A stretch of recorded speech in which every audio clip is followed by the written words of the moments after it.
যুক্তরাষ্ট্রের অভ্যন্তরীণ নিরাপত্তা দপ্তরের আংশিক অচলাবস্থার মধ্যেই আন্তর্জাতিক ভ্রমণকারীদের জন্য আবার চালু করা হয়েছে গুরুত্বপূর্ণ গ্লোবাল এন্ট্রি প্রোগ্রাম।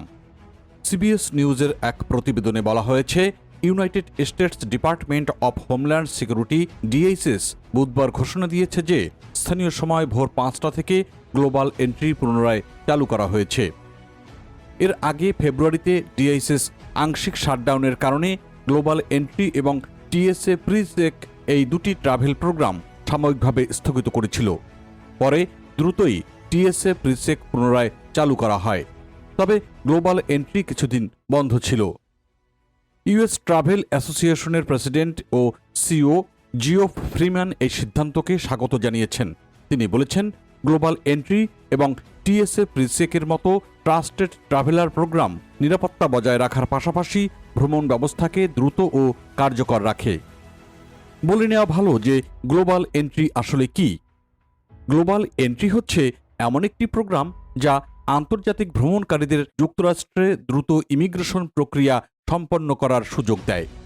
অন্যদিকে টিএসএ প্রিচেক হল একটি সদস্য ভিত্তিক প্রোগ্রাম, যেখানে আবেদন, ব্যাকগ্রাউন্ড চেক এবং ফি দেওয়ার পর যাত্রীরা বিমানবন্দরে দ্রুত নিরাপত্তা চেকিং সুবিধা পান। এই প্রোগ্রামে শুধু মার্কিন নাগরিক এবং স্থায়ী বাসিন্দারা অংশ নিতে পারেন। 2024 সাল পর্যন্ত টিএসএ প্রিচেক 2 কোটির বেশি সদস্য ছিল।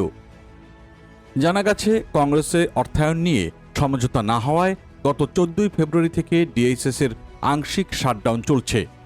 ডেমোক্রেট আইন প্রণেতারা মিনিয়াপলিসে ফেডারেল ইমিগ্রেশন এজেন্টদের গুলিতে 2 ব্যক্তি নিহত হওয়ার ঘটনায় ডিএইচএসে সংস্কারের দাবি জানিয়ে আসছিল।